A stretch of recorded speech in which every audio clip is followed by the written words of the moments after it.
Vélo conseil, le conseil du conseil dans le conseil du conseil de vélo conseil. Alors toujours les conseils ringards pour un monde ringard dans lequel vit vélo conseil, ça c'est toujours clair. On est toujours pareil. Mais bon, de bons conseils par contre, parce que l'expérience que j'ai, hein, ça affole tout le monde. Non, faut pas déconner quand même. J'ai pas les chevilles aussi grosses.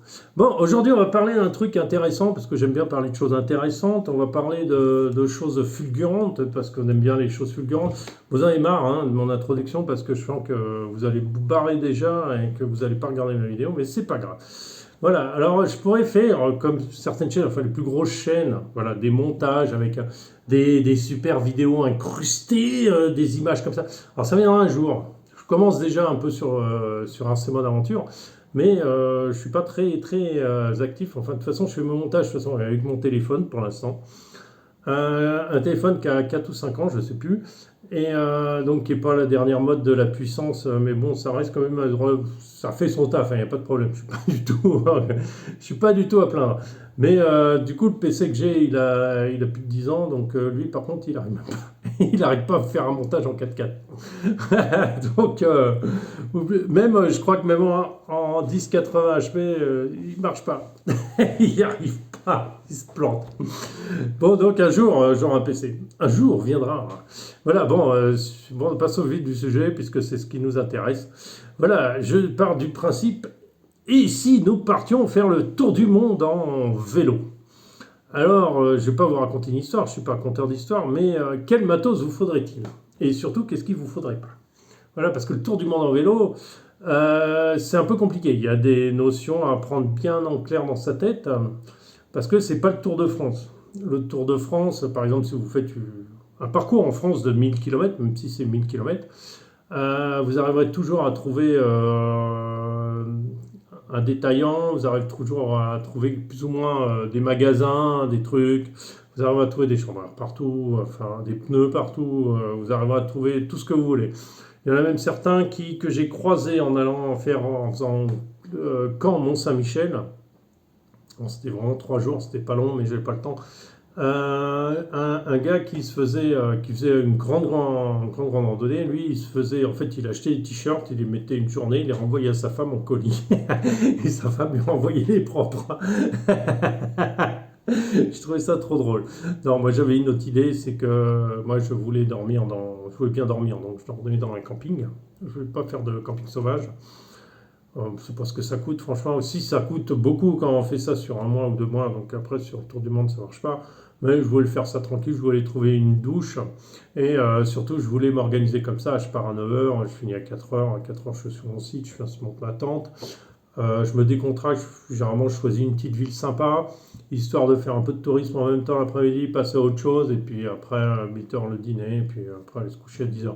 Mais si vous voulez, je laissais un côté autre chose après. Je m'étais même fait inviter à des tournois de bowling, à des trucs comme ça, à des tournois de bière, ou je sais pas quoi. Bon, c'est toujours fun, quoi, c'est ambiance camping. Et il y a le. Ouais, enfin bon, ça permet de faire autre chose, parce que quand on roule 7-8 jours d'affilée, c'est bien de faire un peu. Voilà, on n'est pas, voilà, on est là pour se faire plaisir, hein. Moi, j'estimais que entre 75 et 120 km par jour, ça m'allait très bien. Voilà, j'ai pas envie de faire 400 par jour. Bon, on revient à nos moutons. Alors, en France, on trouvera toujours un supermarché dans lequel ils vendent des chambres à air, même de mauvaise qualité, mais ça pourra toujours aider. On trouvera un supermarché dans lequel on trouvera des pneus, ça pourra aider au moins à un intervalle de 50-100 km. On arrivera toujours à trouver quelque chose. Mais le tour du monde, il faut déjà penser à autre chose, hein. On est dans une autre norme. Tant qu'on reste en Europe, ça reste relativement simple. Parce que Europe, France, c'est à peu près pareil.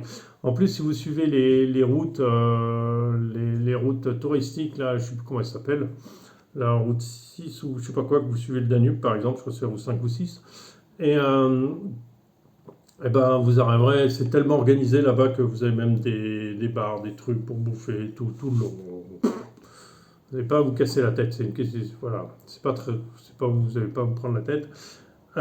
Sinon, dès qu'on attaque un peu plus compliqué, c'est-à-dire qu'on va commencer à sortir de l'Europe, On va passer dans des pays plus à l'est. Alors déjà, la Slovaquie, ça commence à être, par exemple le Danube, ça commence à être le désert, entre la Slovaquie et la Hongrie, et vers le nord, vers la Pologne, ça commence déjà à être un peu plus compliqué si on a un petit problème mécanique. Et après, alors dès qu'on attaque la Russie, alors je dis pas que les Russes, mais les villes sont de plus en plus éloignées, et en fait vous avez plus en plus de problèmes à vous loger, et surtout pour votre sécurité et tout ça. Voilà, donc ça, mais on va parler que vélo.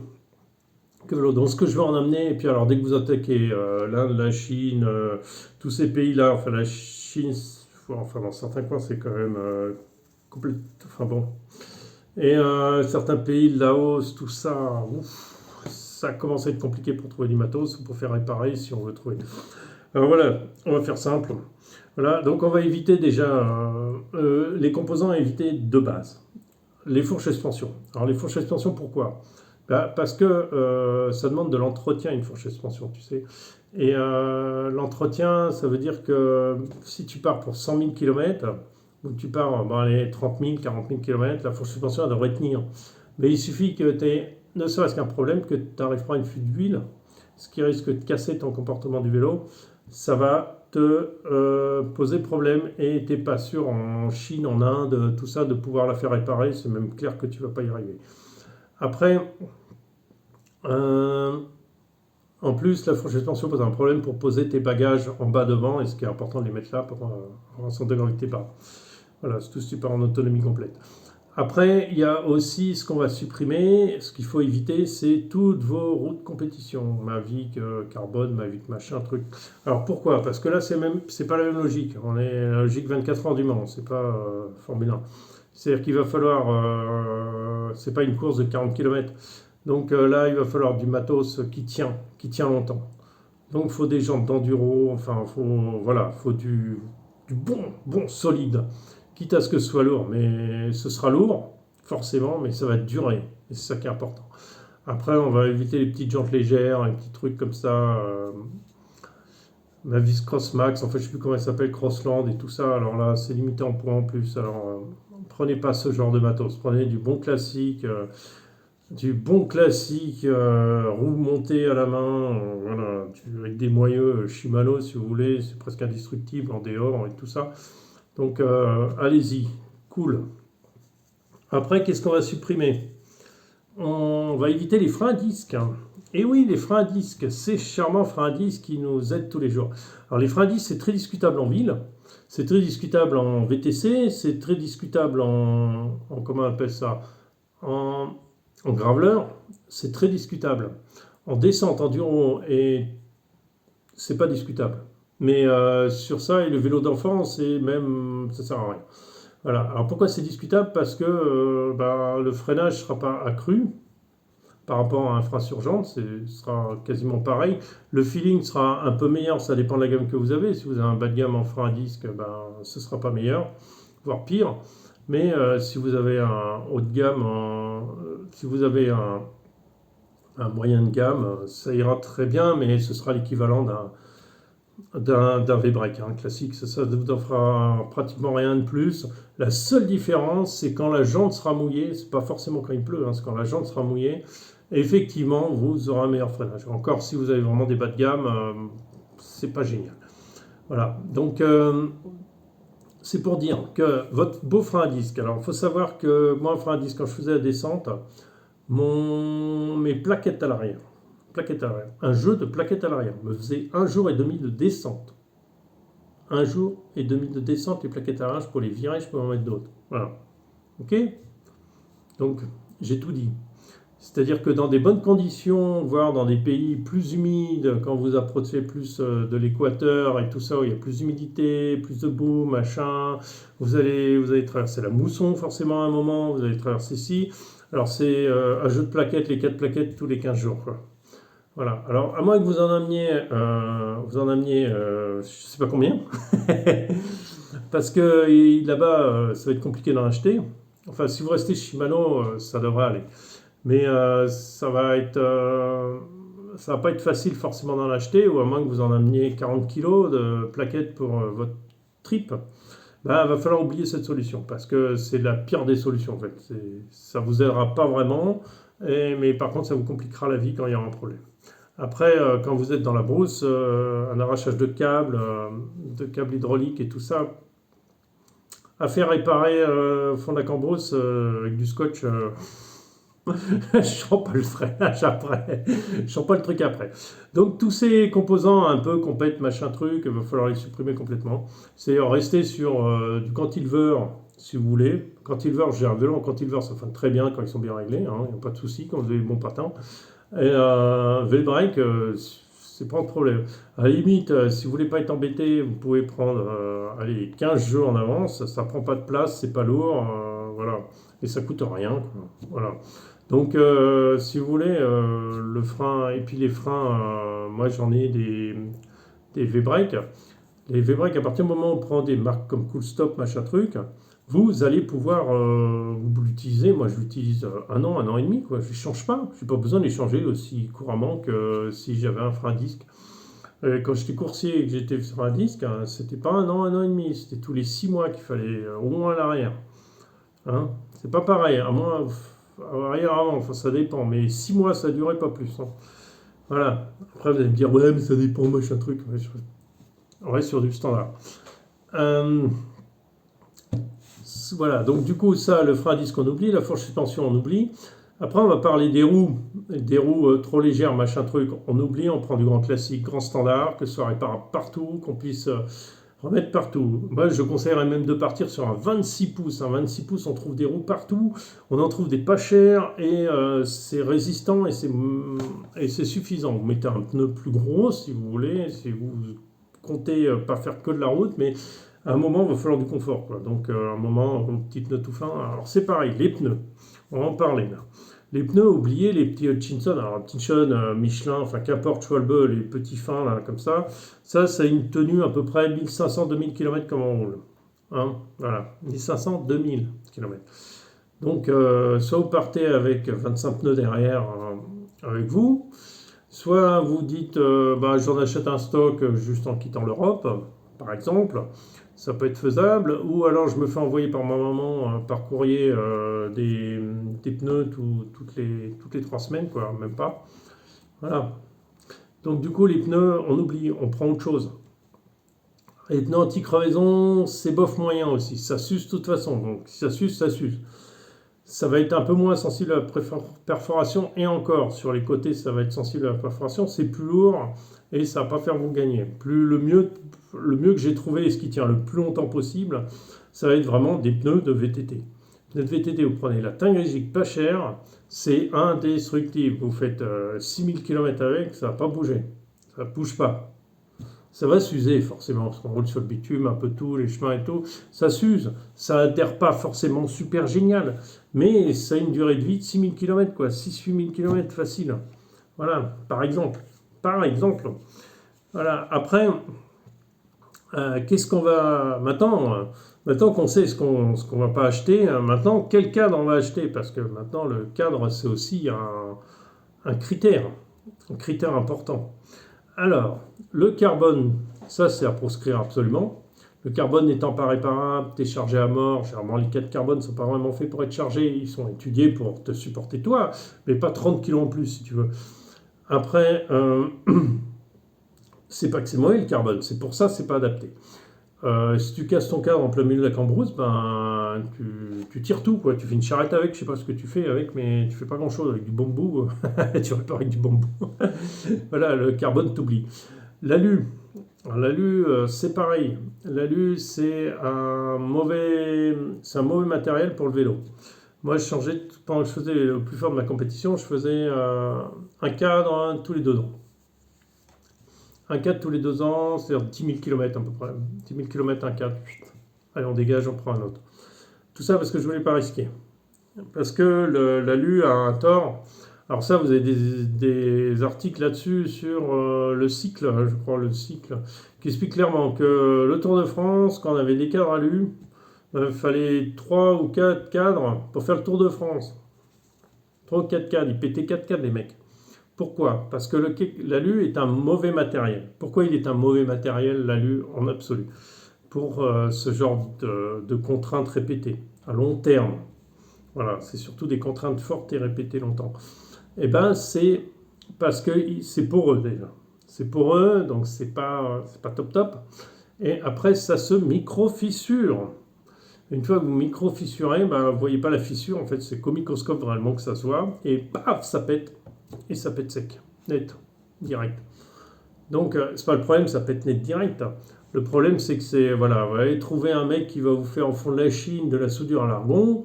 Moi, je veux bien, hein, ou quand vous êtes dans le, comment on appelle ça, hein, vous êtes en haut de l'Himalaya, là, sur les plateaux de l'Himalaya à 3000 mètres, là, allez demander au gars, déjà il va vous faire un thé au beurre de yak rance et puis vous allez être content, mais alors, c'est là jouer cliquer avec ton truc en disant t'as pas la soudure.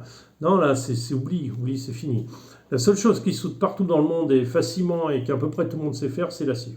Voilà, donc c'est cadre en acier. Même si à la fin du parcours, hein, tu l'as ressoudé 5 fois, c'est pas grave, c'est cadre en acier. Dès que tu repasses dans les pays civilisés, tu rachètes un cadre et tu repars là-dessus. Mais acier. Les autres oublient complètement. Ils mélangent carbone, titane, acier, machin. Non. Tu fais simple, acier standard. Après, ce qui est bien, c'est voilà, tu fais acier et fourche acier, voilà, complètement comme ça, que ça dure. Il faut penser durable. Après, il y a une alternative qui est intéressante, et j'en ai jamais parlé sur ma chaîne, c'est le roll-off. Qu'est-ce le roll-off? Roll-off, qu'est-ce que c'est que cet engin? Ben, c'est une invention qui date des années 70-80, il me semble 80. Non, 70-80. En 70, a commencé le VTT. 75, ça s'est un peu popularisé vers chez nous. C'était briseur, machin. Donc, on va plutôt parler vers 80-85. Allez. Du nom roll-off, c'est un moyeu arrière à 14 vitesses. C'est-à-dire, c'est un gros moyeu. Ça pèse un peu plus d'un kilo, 1,1 kg, je crois. 14 vitesses. Alors comment ça marche? C'est une vraie horlogerie ce bordel, c'est-à-dire que c'est satellites avec d'autres satellites qui te font des réductions dans la réduction de la réduction, donc ce qui fait que c'est en bain d'huile. Donc ça c'est protégé complètement, hein. Je veux dire, tu vas pas du tout l'user, ça va être dans l'huile, tu dois pas vraiment faire de vidange. C'est garanti 100 000 km, 100 000 km, donc ça peut être une très très bonne alternative. Et en plus, tu n'as pas de croisement de chaîne. C'est-à-dire que ta chaîne, elle va droit comme un single speed en fait. Tu vois que ça va tout droit. C'est-à-dire que tout se passe dans le moyeu. Voilà, tu n'as pas de dérailleur, tu n'as rien, tu as juste une couronne avant. L'avantage d'avoir ta chaîne droite, c'est que tu vas beaucoup moins l'user. Moi, j'ai fait tenir une chaîne 10 000 km avec un mélange bougie-graisse, ce qui évitait l'amas de poussière dessus. Donc, j'ai réussi à la faire tenir 10 000. Je suis allé un peu plus loin, je crois que je suis allé 11 000 à peu près, je sais plus, alors il faut regarder mes anciennes vidéos. Mais je ne suis pas allé plus loin parce que je suis coursier. Et coursier, je ne pouvais pas prendre trop de risques là-dessus, c'est-à-dire d'être emmerdé, de casser la chaîne après. Après, c'est compliqué. Donc le moyen roll-off, si ta chaîne reste bien droite, tu useras beaucoup moins ta chaîne. Moi, je pense que tu peux l'emmener à 10 000 km. À 10 000 km, tu vas pouvoir comment on appelle ça? Voilà, 10 000 km, tu as le temps de faire quand même un sacré bout de chemin. Et en plus, ton moyeu, il est garanti 100 000 km. Donc, voilà, ça peut être une bonne alternative. C'est de la technologie, mais de la technologie qui a 40 ans. Et de la technologie qui est approuvée. Très, très approuvée. Mais Shimano a fait le Nexage et Nexange, ou je ne sais plus comment il s'appelle le deuxième, et qui a 8 ou 6 vitesses, je crois, ou 3 ou 8 vitesses, enfin je ne sais plus, et qui marche aussi très très bien. Mais le roll-off est vraiment, ça coûte 1000 euros, enfin maintenant ça va être 1500 euros à peu près, mais c'est indestructible quoi. C'est indestructible. Après, qu'est-ce qu'on va utiliser aussi?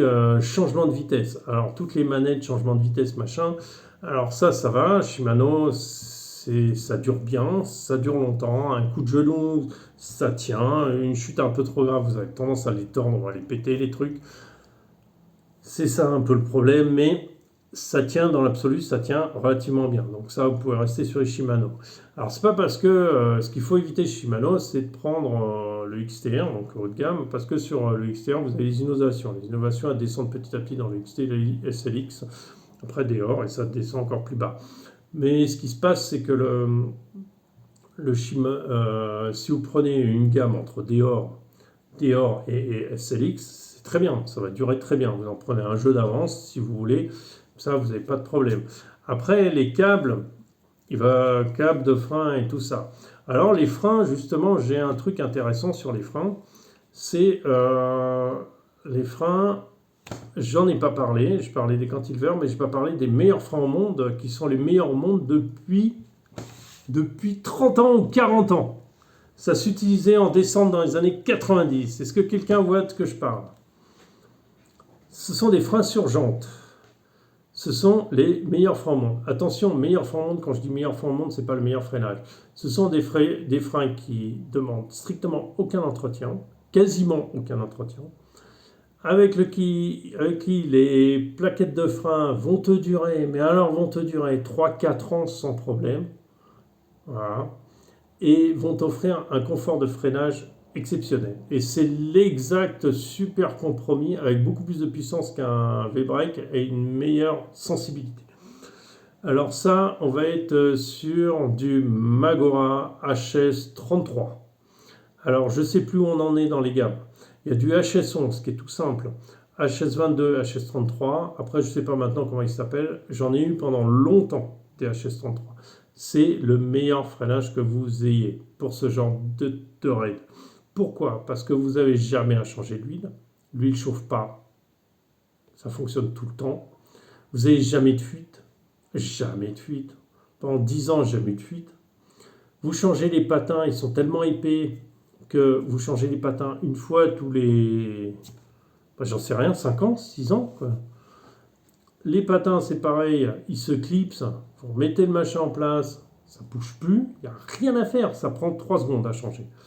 Ce qui est le plus chiant, un petit peu, c'est le démontage, remontage de la roue pour changer, pour enlever la roue et tout ça. C'est un peu casse-pied, machin. Vous voyez, la rondelle à ne pas perdre. La rondelle, pour ne pas la perdre, tout simple. Vous la collez dedans et vous ne la perdrez plus jamais. Voilà. Donc, les HS33, c'est ce que je considère en frein les meilleurs. Après, vous pouvez partir sur des jantes céramique aussi. Céramique aussi veut dire qu'il y a un revêtement céramique et il va moins s'user. Mais bon, après, sur votre moyen roll-off, vous pouvez le faire largement. Après, on va partir sur le matos. Donc, on a vu guidon droit, guidon de route. Voilà. Guidon droit, ça a un avantage. C'est qu'on a un déport assez large. C'est très bien pour le VTT. Trial, c'est encore plus large. Enduro, c'est un peu moins large. Et descendre, c'est aussi très large pour avoir un bras de levier très très large. Voilà, donc on n'a pas besoin de ça. On a besoin de, comme on va être longtemps sur le vélo, ça va être pénible pour le dos, ça va être pénible pour les muscles et tout ça, on va besoin de se reposer, de prendre différentes positions. Des positions face au vent plus ou moins aérodynamiques, des positions plus ou moins de repos, des positions, enfin, il va falloir pouvoir changer de position quand même assez souvent sur ce vélo. Alors, moi, ce que je conseille, c'est comment on appelle ça, franchement, le guidon de vélo de route. C'est vraiment ce qu'il y a de mieux, le vélo de route. Pourquoi? Parce que le guidon de vélo de route, vous avez différentes positions de possibilités de vous mettre, allongé en haut, plus près, plus bas, plus au fond. Et vous aurez une position aérodynamique face au vent ou en descente. Voilà, vous pouvez mettre un peu en arrière. C'est le vélo de route. Alors, il faut s'habituer un peu et puis il faut bien choisir la largeur de ses épaules. Hein. Ça, c'est le vélo de route, c'est comme ça. Voilà, donc on a fait un peu le tour. Là, vous allez être prêts pour faire le tour du monde, on va dire. Quel budget faut-il? Alors, il y a des marques Cycle Folie qui fait des vélos spécialement pour. Comptez pas moins de 2500-3000 euros, hein, le vélo complet. Il y a d'autres marques spécifiques. Il y a Surly qui en fait, il me semble, des randonnées pures simples. Pas sûr, mais il me semble. Surly en fait. Vous avez des marques qui font ça depuis 50 ans, cycle randonnée, machin truc. Il y a des marques spécifiques pour ça. Et qui sont vraiment spécifiques pour la randonnée au long cours. Voilà, donc c'est tout ce que je voulais vous dire. Voilà, vous avez un gros panel de ce qu'il faut faire. Est-ce que vous pouvez trouver et vous allez pouvoir vous installer. Voilà, comptez pas un budget du vélo à, on va dire, je passe, voilà, si on le cite, on s'en fout. Bon, prenez pas un Décathlon si vous voulez, c'est un peu je vais être un peu méchant, pas méchant, mais prenez pas un Décathlon à 500 euros. Vous aurez des mauvaises roues, vous allez avoir une fourche qui marche pas, vous allez avoir du matos qui ne correspond pas, vous allez avoir le cadre assis, même pas vous mettez le cadre d'alu là-dessus. Prenez pas ça. Un vélo de randonnée, c'est du matos spécifique, c'est du matos qui doit durer, alors c'est vraiment spécifique et ça coûte cher. Voilà. Mais c'est la sécurité d'aller loin et de revenir. Ok, il y a un proverbe africain qui dit si tu veux partir à l'aventure, tu prends un Defender. Par contre, si tu veux revenir, tu prends un Toyota. Mais c'est exactement la même chose. Voilà. C'est exactement le même problème. Voilà, donc du coup, c'était un petit clin d'œil. Sur ce, je vous laisse. La vidéo est super longue, désolé, mais je voulais être clair là-dessus parce que ça peut intéresser des personnes de partir en rang. Si vous restez en France, vous pouvez prendre à peu près n'importe quoi, pourvu qu'il ne soit pas trop usé, pas trop abîmé. Faites un check-up chez votre détaillant et vous dire ah ouais, peut-être toucher à ça, ça, ça, ça, ça, et puis voilà, c'est bon, et puis ça marche quoi. Voilà, je vous souhaite une bonne journée à tous. Ciao, ciao.